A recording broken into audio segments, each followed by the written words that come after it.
So we're going to pick up on slide number 23. You guys have a pretty good understanding of what's going on with adaptation and evolution. We're going to kind of add a little bit to evolution now and start looking at fossils, because that's what kind of gives us this information, gives us what we know about how things have changed over time. So we're going to look at some evidence of evolution. And the first thing we're going to look at is called the fossil record. And these are layers within the earth that show like different organisms that were around, that show maybe some things that might have affected what was going on. And so we know that the layer that we see at the top right now is not always the layer that was at the surface. And so that's going to be a big part of what we talk about here in the next couple of days. We're also going to look at something called geographic distribution, meaning how do living things, how are they spread out? Like, is it all, like, are they all in one area? Or is a certain species spread out through multiple locations? And what that might mean for us. Because there are similar environments that have similar types of organisms. So if you look here, all of these kind of look similar, maybe a little different tail or slightly different body shape or the way they carry themselves. And all of these are found in climates that are fairly similar. So it kind of makes sense that you have these similar species that are found in similar type environments all over the world. We're also going to look at something called, and here's the word that a lot of you kept butchering yesterday in the Kahoot, right? Homologous body parts or body structures. The prefix homo means same. And I know that you guys are probably thinking of like same gendered relationships when you hear the prefix homo, right? That's kind of where the world we're living in, that's where we go to. So I know sometimes people get a little squirrely about that prefix. There's also another prefix called hetero, meaning different. Homo and hetero, those prefixes are going to come back here in about 2 units when we get to our genetics unit. So, and next year as we talk about homologous and heterogeneous mixtures. So those prefixes are going to become important. But prefix homo meaning same means same type body structures.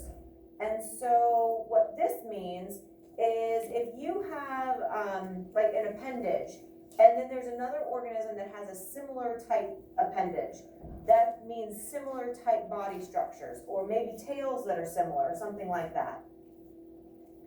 And so we can see those similar type structures throughout multiple different species and organisms throughout history.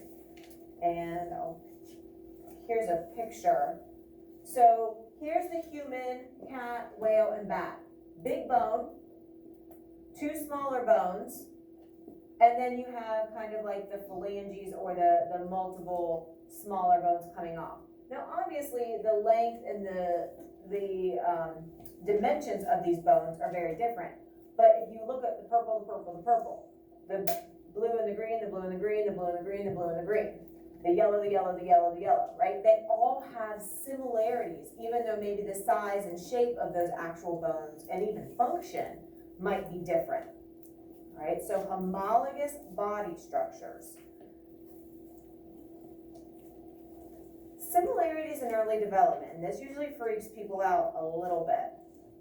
So we're talking about at the embryonic stage, so very early on in the development of these organisms, there are a lot of similarities. It's after they start to develop more that the differences start to kind of make themselves more evident and prominent. So take a look at this. Oops, where'd it go? This is an embryo of a fish, a reptile, a bird, and a human. Ah! See much difference? I don't. Right? So at the very earliest stages, these 4 different, very different species when they're mature have very, very similar origins. Right? The DNA, the development is very similar from the get-go.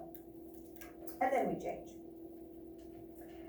Finally, the development of antibiotic resistance in bacteria. So this is another example. So if you go to the doctor, in the world we're living in, right, there's a lot of that going on, and we're talking about viruses. Now, viruses do not respond to antibiotics because the virus is not a bacteria. But if you have a bacterial infection, typically the doctor will give you an antibiotic, right? That antibiotic works to kill the bacteria that is making you sick. Now, obviously, we know there's also good bacteria, but the bad bacteria is what makes us sick, obviously. So if you go to the doctor and they give you antibiotics, you get better, typically. Problem is, a lot of times, before pre-COVID stuff, if you went to the doctor and you had a sore throat, they're like, oh, we'll give you some medicine, maybe it's strep. They give you the medicine, you didn't have strep. Your body now builds up like this, the resistance to this drug, right? So maybe it doesn't become effective for you in the future. Or what else can happen is if these bacteria change and they reproduce very quickly, and so their genetics can change randomly. Like they're not saying, hey, I want to be different from my other bacteria friends, but they have we call it a little mutant or a different variation or version of it. Just like we've all heard with the viruses, right? There's certain variations. Same thing happens with bacteria. So if you take antibiotics more than you need to, bacteria in your body can start to build up slight resistances because they, those little mutant versions of that strep bacteria might be a little different than the majority. They will not respond to that bacteria, to that antibiotic, and then that antibiotic doesn't work for you if you do get strep in the future. So getting antibiotics when you don't need them can become a dangerous thing because it helps to make these bacteria kind of like super bacteria, where the mutant or the variety version, right, they've had that slight change just randomly, is now kind of protected, and that antibiotic does not work for it, doesn't help to kill it. So all of these things are proof that organisms have changed slowly over time, or have gone through a period of evolution and change. Okay.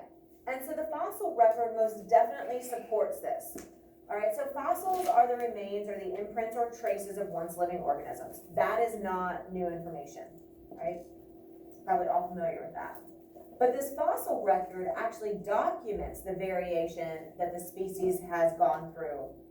And again, they're not going to change or evolve unless the environment changes. And that was one of the questions you just answered. If the environment doesn't change or the climate doesn't change, a variation isn't necessary. So it doesn't become part of the species' permanent new path as they evolve. And so most fossils are going to be found in sedimentary rocks. Let's do a quick little recap. What are our three types of rocks? We have sedimentary, igneous, metamorphic. So igneous comes from what? We've talked about that already this year. Where does it come from? Magma that's inside our earth, right? So it's that volcanic rock. Super hot, right? So if there's anything that was trying to, that died and was put down when that magma was formed, it's gonna burn up, right? It's too hot. What about metamorphic? Anybody remember what metamorphic rocks mean? Like when it's cool. But how they form. How does metamorphic rock form? What's required for that? Anybody remember? Maybe 6th grade? How about heat and pressure? Right? That's how metamorphic rocks are going to create. So if you have an organism that dies and then metamorphic rock is experiencing heat and pressure, is that fossil going to be able to survive that?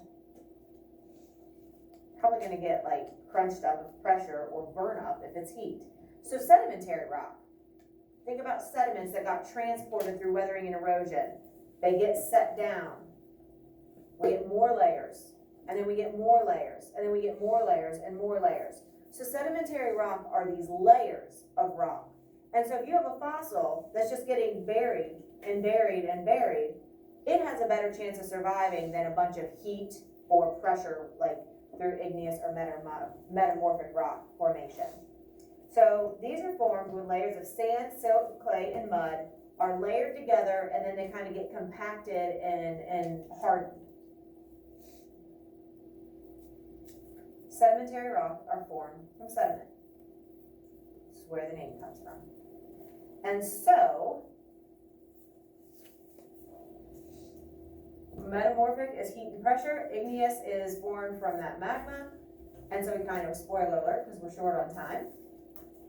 Why is explained with too much heat and pressure, right? They're not found there because they will either get crunched from the pressure or burn up from the heat. Okay?